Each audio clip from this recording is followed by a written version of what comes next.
Footsteps behind you as you enter the woods. Night draws back its cape. Light illumines your path. Open your eyes. Listen. Welcome to Dark Softly Tales.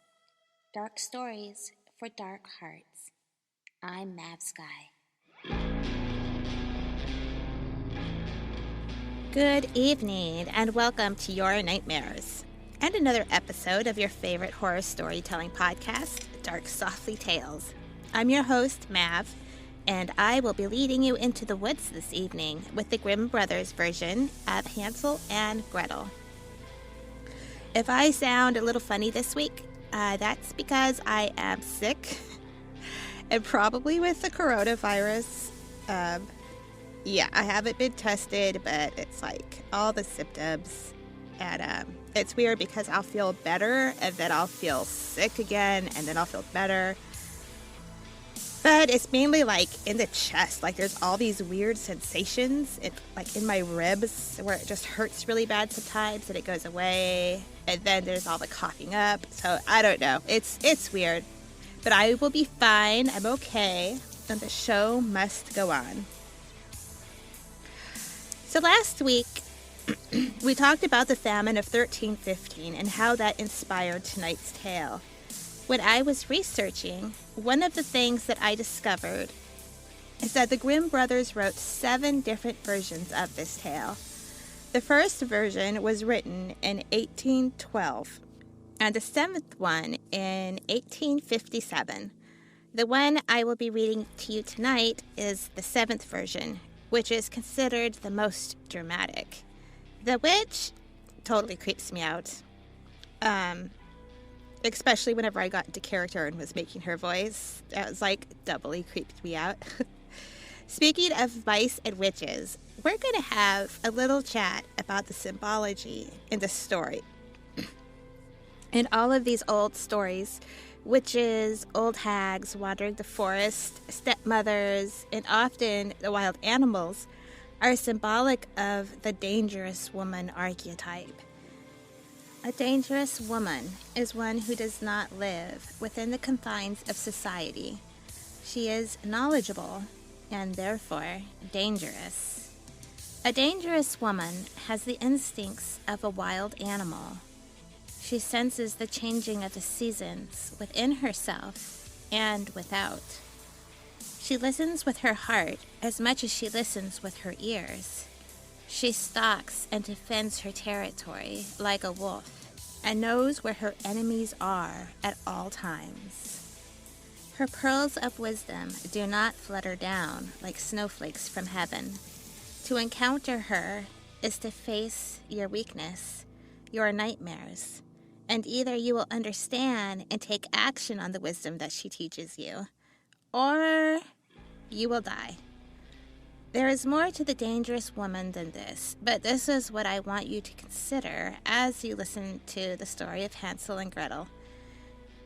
It is not the gentle father, but the evil stepmother, another version of the dangerous woman who convinces the father to lead the children deep, deep into the forest. On the outside, this looks cruel, and in the real world during the 1300s, this meant certain death.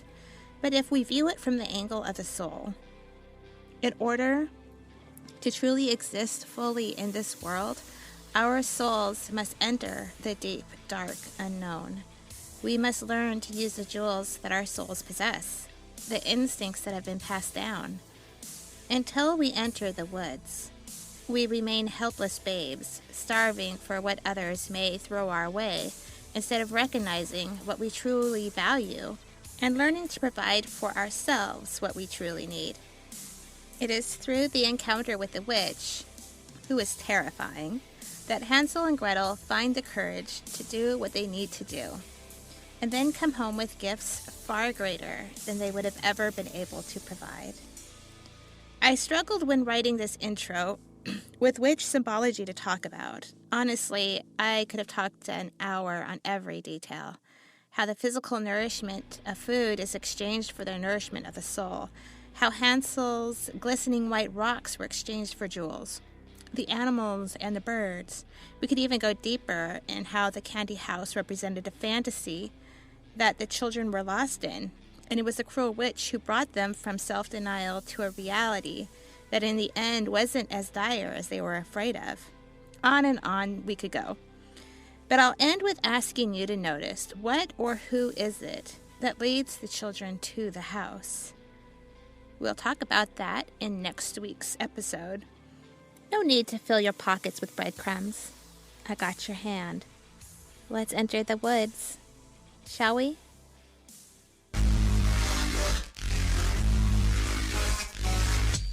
Take my hand and hang on tight as we journey into the dark softly.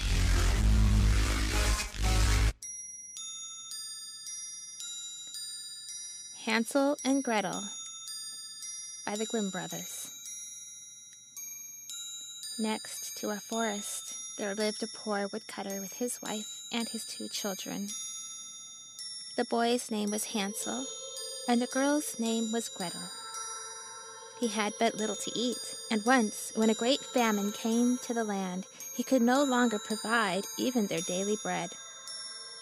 One evening, as he was lying in bed worrying about his problems, he sighed and said to his wife, "What is to become of us? How can we feed our children when we have nothing for ourselves?" "Man, do you not know what?" answered the woman. "Early tomorrow morning, we will take the 2 children out into the thickest part of the woods, make a fire for them, and give each of them a little piece of bread. Then leave them by themselves and go off to our work. They will not find their way back home, and we will be rid of them." "No, woman," said the man, "I will not do that. How could I bring myself to abandon my own children alone in the woods? Wild animals would soon come and tear them to pieces." "Oh, you fool," she said. "Then all 4 of us will starve. All you can do is plane the boards for our coffins." And she gave him no peace until he agreed. "But I do feel sorry for the poor children," said the man. The 2 children had not been able to fall asleep because of their hunger, and they heard what the stepmother had said to the father. Gretel cried bitter tears and said to Hansel, "It is over with us." "Be quiet, Gretel," said Hansel, "and don't worry. I know what to do." And as soon as the adults had fallen asleep, he got up, pulled on his jacket, opened the lower door, and crept outside. The moon was shining brightly, and the white pebbles in front of the house were glistening like silver coins. Hansel bent over and filled his jacket pockets with them, as many as would fit. Then he went back into the house and said, "Don't worry, Gretel. Sleep well. God will not forsake us." Then he went back to bed. At daybreak, even before sunrise, the woman came and woke the 2 children. "Get up, you lazy bones. We are going into the woods to fetch wood." Then she gave each one a little piece of bread, saying, "Here is something for midday. Don't eat it any sooner, for you'll not get any more." Gretel put the bread under her apron, because Hansel's pockets were full of stones. Then all together they set forth into the woods. After they had walked a little way, Hansel began stopping again and again, looking back toward the house. The father said, "Hansel, why are you stopping and looking back? Pay attention now, and don't forget your legs." "Oh, father," said Hansel, "I am looking at my white cat that is sitting on the roof, and it wants to say goodbye to me." The woman said, "Oh, you fool! That isn't your cat. That's the morning sun shining on the chimney." However, Hansel had not been looking at his cat, but instead had been dropping the shiny pebbles from his pocket onto the path. When they arrived in the middle of the woods, the father said, You children, gather some wood, and I will make a fire so you won't freeze. Hansel and Gretel gathered together some twigs, a pile as high as a small mountain. The twigs were set afire, and when the flames were burning well, the woman said, "Lie down by the fire and rest. We will go into the woods to cut wood, and when we are finished, we will come back and get you." Hansel and Gretel sat by the fire. When midday came, each one ate his little piece of bread. Because they could hear the blows of an axe, they thought that the father was nearby. However, it was not an axe. It was a branch that he had tied to a dead tree, and that the wind was beating back and forth. After they had sat there a long time, their eyes grew weary and closed, and they fell sound asleep. When they finally awoke, it was dark at night. Gretel began to cry and said, "How will we get out of these woods?" Hansel comforted her. "Wait a little until the moon comes up, and then we'll find the way." After the full moon had come up, Hansel took his little sister by the hand. They followed the pebbles that glistened there like newly minted coins, showing them the way. They walked throughout the entire night, and as morning was breaking, they arrived at the father's house. They knocked on the door, and when the woman opened it and saw it was Hansel and Gretel, she said, "You wicked children, why did you sleep so long in the woods? We thought that you did not want to come back." But the father was overjoyed when he saw his children once more, for he had not wanted to leave them alone. Not long afterward, there was once again great need everywhere, and one evening the children heard the mother say to the father, "We have again eaten up everything. We have only a half loaf of bread, and then the song will be over. We must get rid of the children. We will take them deeper into the woods, so they will not find their way out. Otherwise, there will be no help for us." The man was very disheartened, and he thought it would be better to share the last bit with the children. But the woman would not listen to him, scolded him, criticized him. He who says A must also say B, and because he had given in the first time, he had to do so the second time as well. The children were still awake and had overheard the conversation. When the adults were asleep, Hansel got up again and wanted to gather pebbles as he had done before, but the woman had locked the door, and Hansel could not get out. But he comforted his little sister and said, "Don't cry, Gretel. Sleep well. God will help us." Early the next morning, the woman came and got the children from their beds. They received their little pieces of bread, even less than the last time. On the way to the woods, Hansel crumbled his piece in his pocket, then often stood still and threw crumbs onto the ground. "Hansel, why are you always stopping and looking around?" said his father. "Keep walking, straight ahead." "I can see my pigeon sitting on the roof. It wants to say goodbye to me." "Fool," said the woman. "That isn't your pigeon. That's the morning sun shining on the chimney." Little by little, Hansel dropped all the crumbs onto the path. The woman took them deeper into the woods than they had ever been in their whole lifetime. Once again, a large fire was made, and the mother said, "Sit here, children. If you get tired, you can sleep a little. We are going into the woods to cut wood. We will come and get you in the evening when we are finished." When it was midday, Gretel shared her bread with Hansel, who had scattered his piece along the path. They fell asleep, and evening passed, but no one came to get the poor children. It was dark at night when they awoke, and Hansel comforted Gretel and said, "Wait, when the moon comes up, I will be able to see the crumbs of bread that I scattered, and they will show us the way back home."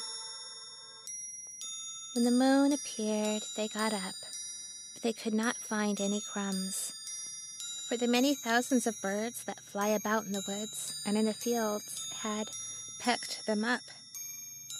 Hansel said to Gretel, "We will find our way."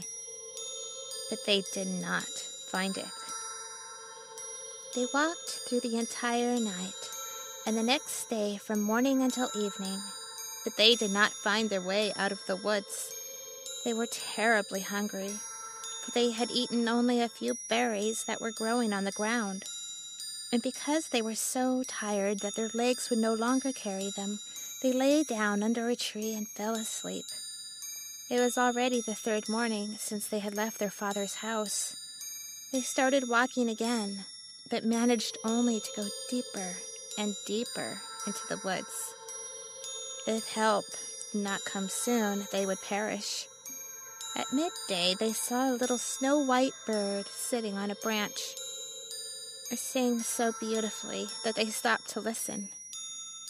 When it was finished, it stretched its wings and flew in front of them. They followed it until they came to a little house. The bird sat on the roof, and when they came closer, they saw that the little house was built entirely from bread with a roof made of cake, and the windows were made of clear sugar. "Let us help ourselves to a good meal," said Hansel. "I'll eat a piece of the roof, and Gretel, you eat from the window. That will be sweet." Hansel reached up and broke off a little of the roof to see how it tasted, while Gretel stood next to the window panes and was nibbling at them. Then a gentle voice called out from the inside, "Nibble, nibble, little mouse, who is nibbling at my house?" And the children answered, the wind, the heavenly child." They continued to eat without being distracted. Hansel, who very much liked the taste of the roof, tore down another large piece, and Gretel poked out an entire round window pane. Suddenly, the door opened, and a woman as old as the hills and leaning on a crutch came creeping out. Hansel and Gretel were so frightened that they dropped what they were holding in their hands. But the old woman shook her head and said, "Oh, you dear children, who brought you here? Just come in and stay with me. No harm will come to you." She took them by the hand and led them into her house.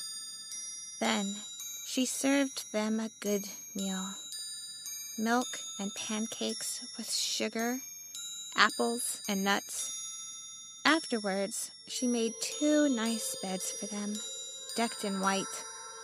Hansel and Gretel went to bed, thinking that they were in heaven. But the old woman had only pretended to be friendly. She was a wicked witch who was lying in wait there for children. She had built her house of bread only in order to lure them to her, and if she captured one, she would kill him, cook him, and eat him. And for her, that was a day to celebrate. Witches have red eyes and cannot see very far, but they have a sense of smell like animals and know when humans are approaching. When Hansel and Gretel came to her, she laughed wickedly and spoke scornfully. "Now I have them. They will not get away from me again." Early the next morning, before they awoke, she got up and went to their beds and looked at the 2 of them lying there so peacefully with their full red cheeks. "They will be a good mouthful," she mumbled to herself. Then she grabbed Hansel with her withered hand and carried him to a little stall, where she locked him behind a cage door. Cry as he might, there was no help for him. Then she shook Gretel and cried, Get up, lazy bones! Fetch water and cook something good for your brother. He is locked outside in the stall and is to be fattened up. When he is fat, I am going to eat him." Gretel began to cry, but it was all for nothing. She had to do what the witch demanded. Now Hansel was given the best things to eat every day, but Gretel received nothing but crayfish shells. Every morning the old woman crept out to the stall and shouted, "Hansel, stick out your finger so I can feel if you are fat yet." But Hansel stuck out a little bone, and the old woman, who had bad eyes and could not see the bone, thought it was Hansel's finger, and she wondered why he didn't get fat. When 4 weeks had passed and Hansel was still thin, impatience overcame her, and she would wait no longer. "Hey, Gretel," she shouted to the girl. "Hurry up and fetch some water. Whether Hansel is fat or thin, tomorrow I am going to slaughter him and boil him." Oh, how the poor little sister sobbed as she was forced to carry the water, and how the tears streamed down her cheeks. "Dear God, please help us," she cried. "If only the wild animals had devoured us in the woods, then we would have died together." "Save your slobbering," said the old woman. "It doesn't help you at all." The next morning, Gretel had to get up early, hang up the kettle with water, and make a fire. "First, we are going to bake," said the old woman. "I have already made a fire in the oven and kneaded the dough." She pushed poor Gretel outside to the oven, from which fiery flames were leaping. "Climb in," said the witch, "and see if it is hot enough to put the bread in yet." When Gretel was inside, she intended to close the oven and bake her and eat her as well. But Gretel saw what she had in mind, so she said, "I don't know how to do that. How can I get inside?" "Stupid goose," said the old woman. "The opening is big enough. See, I myself could get in." And she crawled up, stuck her head into the oven. Then Gretel gave her a shove, causing her to fall in. And she closed the iron door and secured it with a bar. The old woman began to howl frightfully. But Gretel ran away, and the godless witch burned up miserably. Gretel ran straight to Hansel, and locked his stall and cried, "Hansel, we are saved! The old witch is dead!" But Hansel jumped out like a bird from its cage when someone opens its door. How happy they were! They threw their arms around each other's necks, jumped with joy, and kissed one another. Because they now had nothing to fear, they went into the witch's house. In every corner were chests of pearls and precious stones. "These are better than pebbles," said Hansel, filling his pockets. And Gretel said, "I will take some home with me as well." And she filled her apron full. "But now we must leave," said Hansel, "and get out of these witch woods." After walking a few hours, they arrived at a large body of water. "We cannot get across," said Hansel. "I cannot see a walkway or a bridge." "There are no boats here," answered Gretel, "but there is a white duck swimming. If I ask it, it will help us cross." Then she called out, "Duckling, duckling, here stand Gretel and Hansel. Neither a walkway nor a bridge. Take us onto your white back." The duckling came up to them, and Hansel climbed onto it, then asked his little sister to sit down next to him. "No," answered Gretel, "that would be too heavy for the duckling. It should take us across, one at a time." This is what the good animal did, and when they were safely on the other side, and had walked on a little while, the woods grew more and more familiar to them, and finally they saw the father's house in the distance. They began to run, rushed inside, and threw their arms around the father's neck. The man had not even one happy hour since he had left the children in the woods. However, the woman had died. Gretel shook out her apron, scattering pearls and precious stones around the room, and Hansel added to them by throwing one handful after the other from his pockets. Now all their cares were at an end, and they lived happily together. My tale is done, a mouse has run, and whoever catches it can make for himself from it a large, large fur cap.